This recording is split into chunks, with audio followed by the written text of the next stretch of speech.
네, 안녕하십니까. 메가랜드 강남 캠퍼스에서 민법을 강의하고 있는 이정률입니다. 근데 제가 지금 말씀드릴 건 민법에 해당하는 건 아닙니다. 왜냐면 제가 이런 얘기하긴 좀 그렇지만 예전에 사실은 제가 형법으로도 강의를 했었습니다. 그리고 제가 가장 좋아하는 과목 중에 하나가 형법이기도 했습니다. 그리고 형사사건도 예전에 많이 했었죠. 근데 요즘에 가장 많이 문제되는 것 중에 하나가 아마 여러분들도 궁금하셨을 텐데 뭐 마약이라는 게 있습니다. 그러니까 마약에 관한 범죄들은 이제 예전에는 막 여러 가지로 막 나눠져 있다가 뭐 마약류 관리법으로 통합돼서 이제 관리되고 있는데요. 지금 뭐 문제가 많이 되는 마약류들이 뭐 필로폰 같은 합성 마약도 있고, 그죠? 제조해서 만드는 것도 있고, 코카인처럼 뭐 천연 마약도 있고, 아편 아시죠? 이렇게 곰방대에다가 이렇게 피는 거, 그죠?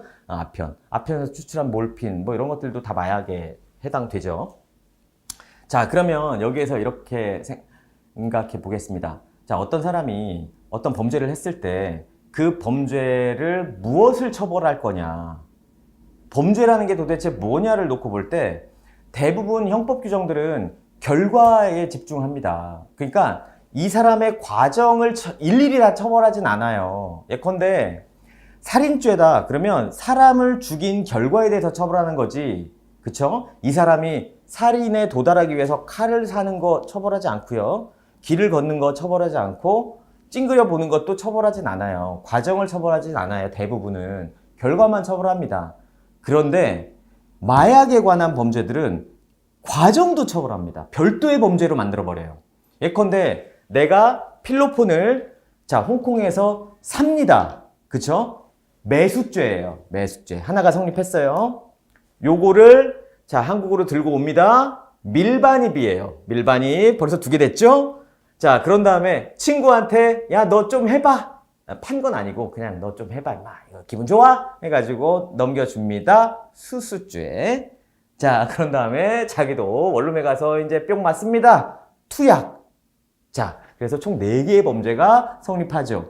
그러니까 얘는 단순하게 아니 나는 필로폰을 한 번 투약했을 뿐이에요. 근데 이제 공소장 보면은 뭐 가나다라 많거든. 내가 이렇게 나쁜 짓을 많이 했나? 이렇게 생각을 하는 거지. 그리고 형량 나온 거 보면 자기는 이제 상상 속을 헤매면서 나는 그냥 한 번 투약했으니까 뭐 풀어주지 않겠나? 집행유예 뭐 대충 들어보니까 뭐 그렇다던데? 하니까 갑자기 징역 2년 6개월 시형이래. 너는 자식아 밀반입에 막 그죠? 매수죄에 막 넘겨줬다가 수수죄에 투약에다가 난리가 났다는 거지. 마약의 범죄는 이게 특징이에요. 그런데 마약을 자기 몸에서 마약이 검출됐다고 해서 전부 다 처벌되는 것도 아닙니다. 어떻게 해야 처벌되냐면 마약을 내가 스스로 해야 돼요. 스스로. 내가 이게 마약이라는 거 알고 내가 투약을 받아야 이게 투약되는 겁니다. 예를 들자면 뭐 지난번에 뭐 클럽에서 무슨 뭐 물뽕이니 뭐니 해가지고 여성한테 이렇게 뭐 이상한 약물을 먹이고, 그건 뭐 마약이라는 얘기는 아닙니다. 하여튼 이상한 약물을 먹이고 혼절하게 한 다음에 성행위를 했다고 하잖아요. 이런 거 전부 다 강간치상이에요. 왜냐면 사람을 기절시키는 것도 상해거든요. 그렇죠? 이게 자기가 이 약물을 먹여서 상해를 일으키겠다 이런 고의가 있으면 강간상해죄입니다. 이 굉장히 세요. 그거 한 놈들은 뭐 해가지고 뭐 여자들 뭐 어쩌고 저쩌고 그냥 쉽게 생각해서 모르지만 인생이 그냥 한 방에 가는 일. 강간상해인데? 강간상해? 뭐 어떡할 거야. 인생 조지는 거지. 그러니까 이게 젊은 친구들이 그런 걸 잘 몰라. 그러니까 얘들은 그런 데 가가지고 막 껐덕껐덕거리면서 이게 좋은 거라고 생각하지. 그게 자기의 뭔가 이렇게 그렇지. 그러다가 이제 빵에 가는 거죠. 그러니까 인생이라는 걸 그렇게 만만하게 생각하면 안 된다.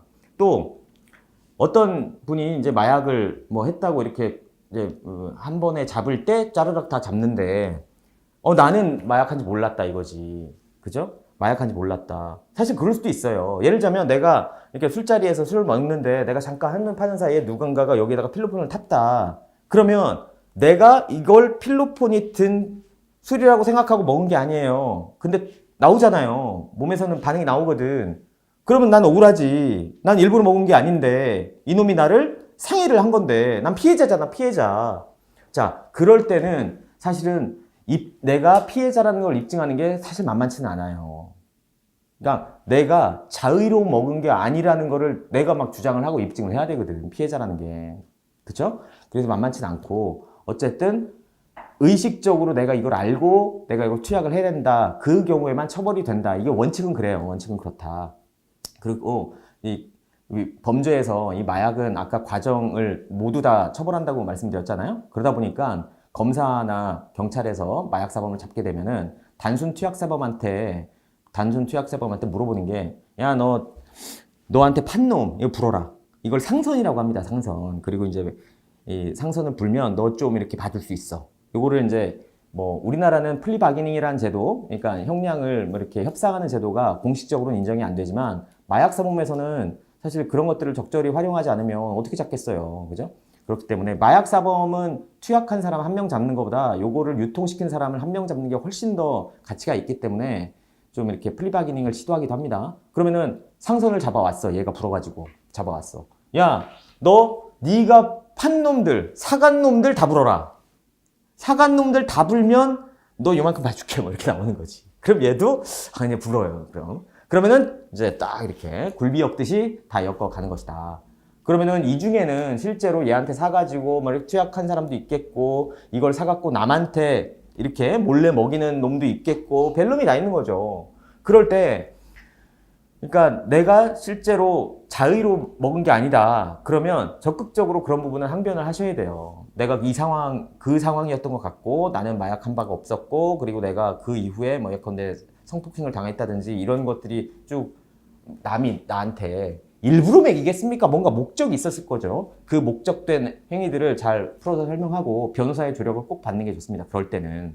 어쨌든 마약이라는 건 사실 따지고 보면 마약이라는 게, 아니 미국 같은 데는 일부 뭐 미국도 그렇고 유럽 일부 나라도 그렇지만 대마초 같은 것도 우리나라는 굉장히 세게 처벌합니다만 다른 나라에서는 일부 비범죄화 시키고도 있어요. 마약의 뭐 예컨대 대마초의 합법화, 이거 잘못된 말이에요. 합법화가 아니라 비범죄화라고 부르는 게 맞아요. 범죄로 더 이상 보지 않겠다 이런 거죠. 옛날에 간통죄를 없앤 것처럼. 그런 나라들도 있지만 그거는 그 나라들의 사회적 합의가 그런 것이고, 우리나라의 경우에는 마약 같은 게, 마약이나 도박 이런 거는 사실 엄격히 말하면 개인의 문제지만 이게 주변 사회에 끼치는 영향이 어마어마하거든요. 그러니까 우리나라는 단속하고 있는 거고, 그리고 우리나라는 마약에 관해서는 굉장히 청정한 국가예요.